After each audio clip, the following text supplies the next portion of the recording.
আসসালামু আলাইকুম। স্বৈরাচার পতনের আজকে 1 মাস পূর্ণ হইল। তো 1 মাস পূর্ণ উপলক্ষে আসলে এটা একটা নোট আকারে রাখবো যে কিভাবে স্বৈরাচার পূর্ণ হলো সেই কোটা সংস্কার আন্দোলনের জুলাই 1 তারিখ থেকে 5ই আগস্ট পর্যন্ত যে ঘটনাগুলো ঘটেছে তারই একটা রিভিউ ভিডিও আপনারা বলতে পারেন কিভাবে আমরা জাস্ট স্বাধীনতাটা পেলাম। স্বৈরাচার যে পতন হয়েছে বা এই যে শেখ হাসিনার দীর্ঘদিনের যে একটা মাফিয়া সরকার বাংলাদেশে ছিল, কখনো এই সরকার পতন হবে এরকম একটা কেউ ভাবছেন কিনা জানি না, আমি ভাবি নাই যে এই দানব সরকার, এই স্বৈরাচার সরকারের পতন হতে পারে।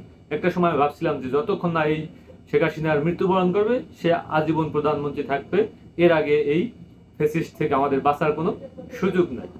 কিন্তু সেই অসম্ভবকেই সম্ভব করে দেখেছে আমাদের যে ছাত্র জনতার গণ অভ্যুত্থান। জুলাই 1 তারিখ 2024 বৈষম্য বিরোধী ছাত্র আন্দোলনের যে রূপরেখা, তাদের যে লাগাতার কর্মসূচি কোটা সংস্কার আন্দোলনকে কেন্দ্র করে, সেটা শুরু হয় 1 জুলাই 2024। 2 থেকে 6 জুলাই সরকারি চাকরিতে কোটা বাতিলের দাবিতে দেশের বিভিন্ন স্থানে শিক্ষার্থীদের বিক্ষোভ, মানববন্ধন এবং মহাসড়ক অবরোধ কর্মসূচি তারা পালন করে। 7 জুলাই ঢাকার রাস্তায় অবরোধ কর্মসূচি এবং পরবর্তীতে সারা দেশে বাংলা ব্লকেট কর্মসূচি ঘোষণা করে। 14 জুলাই গণপদযাত্রা শুরু করে রাষ্ট্রপতি বরাবর আন্দোলনকারীদের ছাত্রদের স্মারকলিপি প্রদান, আন্দোলনকারীদের রাজাকারের নাতিপুতি হিসাবে স্বৈর শাসক শেখ হাসিনা অভিহিত করেন। প্রতিবাদে গভীর রাতে ঢাকা বিশ্ববিদ্যালয়ের ছাত্রছাত্রীদের ব্যঙ্গাত্মক স্লোগান, তুমি কে আমি কে, রাজাকার রাজাকার, কে বলেছে কি বলেছে, স্বৈরাচার স্বৈরাচার, চাইতে এলাম অধিকার, হয়ে গেলাম রাজাকার। মানে এই যে স্লোগানটা আপনারা কে কিভাবে দেখেন আমি জানি না, তুমি কি আমি কে, রাজাকার রাজাকার, কে বলেছে কি বলেছে, স্বৈরাচার স্বৈরাচার, এই যে একটা স্লোগান, এই স্লোগানটার কারণে কিন্তু এই আন্দোলনটা আরো তীব্র বেগবান হয় এবং এই স্লোগানটা একটা গুরুত্বপূর্ণ ভূমিকা পালন করে এই স্বৈরাচার পতনের ক্ষেত্রে। 15 জুলাই স্বৈর শাসকের নির্দেশে আন্দোলনকারী ছাত্রদের উপর ছাত্রলীগ ও পুলিশের সম্মিলিত আক্রমণ, আন্দোলনে একাত্মতা ঘোষণা করে বেসরকারি বিশ্ববিদ্যালয়ের শিক্ষার্থীদের অংশগ্রহণ, নিহত 7জন লোক নিহত হয়েছে 15 জুলাই। বেসরকারি বিশ্ববিদ্যালয়ের যে ভূমিকা, এটা আসলে না বললেই নয়। তারা বিশ্ববিদ্যালয়ের ছাত্রছাত্রীদের সাথে একাত্মতা ঘোষণা করে তারপর কিন্তু আন্দোলনে শরীক হয়। 16 জুলাই রংপুরে পুলিশের সামনে বুক চিতিয়ে দাঁড়ানো নিরস্ত্র আবু সাইদকে গুলি করে হত্যা, যা পরবর্তীতে এই আন্দোলনের জন্য আইকনিক রূপ লাভ করে। সেই যে আবু সাইদের ভিডিওটা আপনারা দেখেছেন, কিভাবে একজন নিরস্ত্র মানুষকে নির্বিচারে গুলি করে হত্যা করেছিল। আল্লাহ তাআলা তাকে জান্নাতুল ফেরদাউস দান করুক। 17 জুলাই পাবলিক বিশ্ববিদ্যালয়ের শিক্ষার্থীদের আবাসিক হল ত্যাগ বাধ্য করে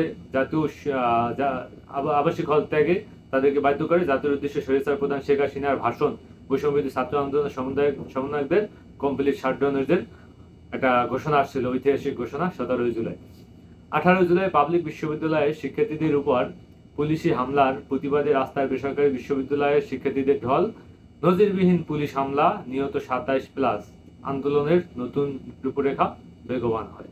19 জুলাই বেসরকারি বিশ্ববিদ্যালয়ের শিক্ষার্থীদের সারা দেশে আন্দোলন অব্যাহত, রাত 12টা থেকে কারফিউ জারি ও সেনা মোতায়েন, ইন্টারনেট সেবা বন্ধ। বৈষম্যবিরোধী ছাত্র আন্দোলনের সমন্বয়ক সার্জিস আলম ও হাসনাত আবদুল্লাহ এবং সহ সমন্বয়ক তানভীর আহমেদের সাথে সরকারের প্রতিনিধির বৈঠক, ছাত্রদের 8 দফা দাবি উপস্থাপন, মধ্যরাতে সমন্বয়ক নাহিদ আটক, নিহত 66।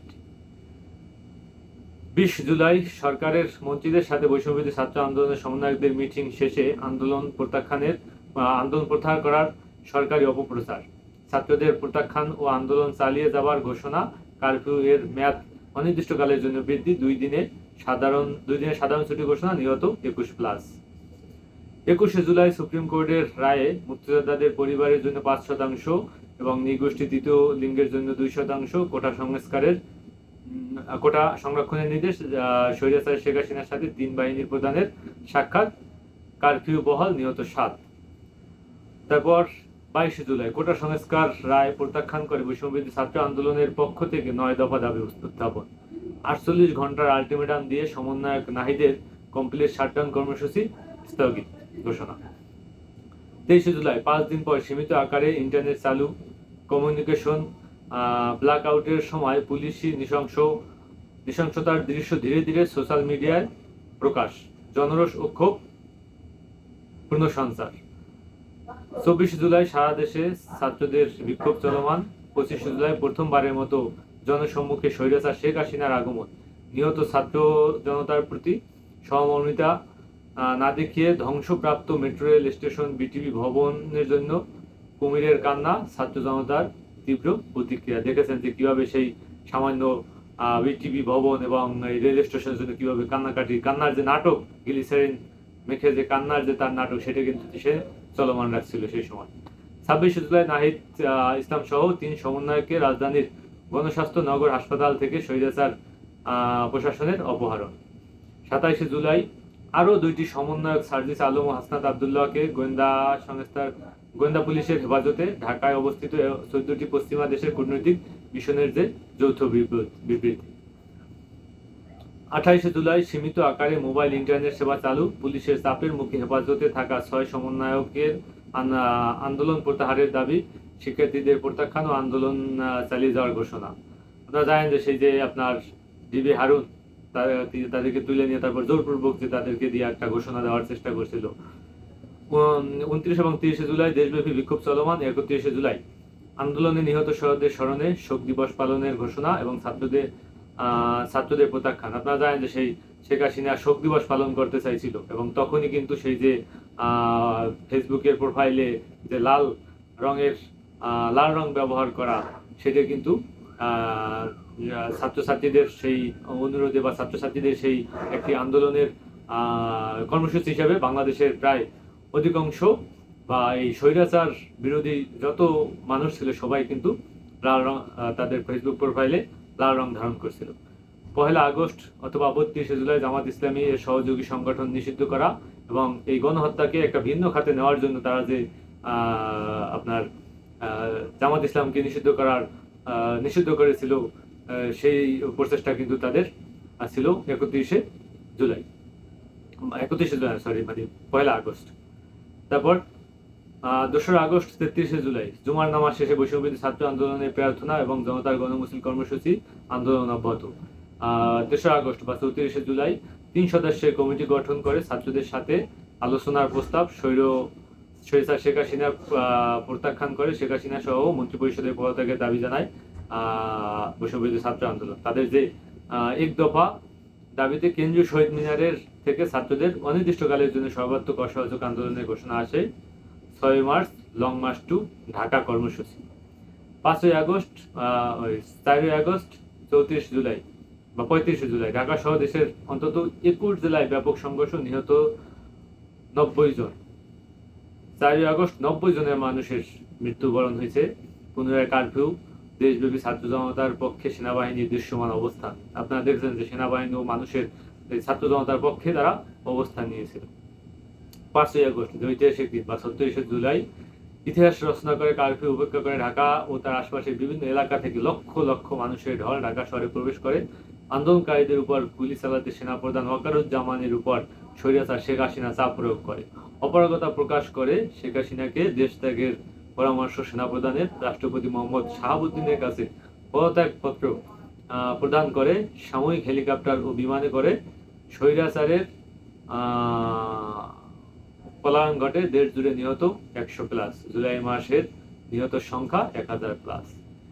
এই যে পুরো যে আন্দোলনের প্রক্রিয়াটা আসলে কোথাও কোনো আপনার যে ছাত্রদের যে সিদ্ধান্ত বা ছাত্রদের যে দফাগুলো বা ছাত্রদের যে কর্মসূচিগুলো, কোথাও তাদের কিন্তু কোনো অপারগতা প্রকাশ পায় না। প্রত্যেকটা সময় সিদ্ধান্ত তারা কিন্তু সঠিক সময় সিদ্ধান্ত, সেই যে 6 আগস্টের কে না, যেমন যে সিদ্ধান্তগুলো আসছিল যে পরশু নয় কালই লং মার্চ, তো এইরকম ঐতিহাসিক সিদ্ধান্তগুলো কিন্তু ছাত্ররা নিয়েছিল। এটাই আসলে দিন শেষে আমরা একটা স্বাধীন বাংলাদেশ পেলাম, স্বৈরাচার মুক্ত একটা বাংলাদেশ পেলাম।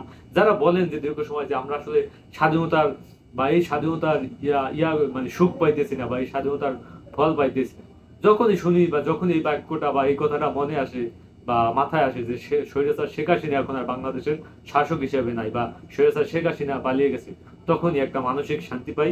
আমি মনে করি এটাই সব থেকে বড় শান্তি, যে এখন থেকে আমাদের বাংলাদেশের মানুষ কেউ আর নির্বিচারে হত্যা হবে না, কেউ নির্বিচারে গুম খুন হবে না, কাউকে বিচার বহির্ভূত হত্যা করা হবে না। রাতের অন্ধকারে কেউ এসে বা সাদা পোশাকে এসে ডিবি পরিচয়ে, এই পরিচয়ে, সেই পরিচয়ে আমার বাংলাদেশের মানুষের যে কেউ আর তুলে নিয়ে যাবে না। এটাই প্রকৃত স্বাধীনতা। আসসালামু আলাইকুম।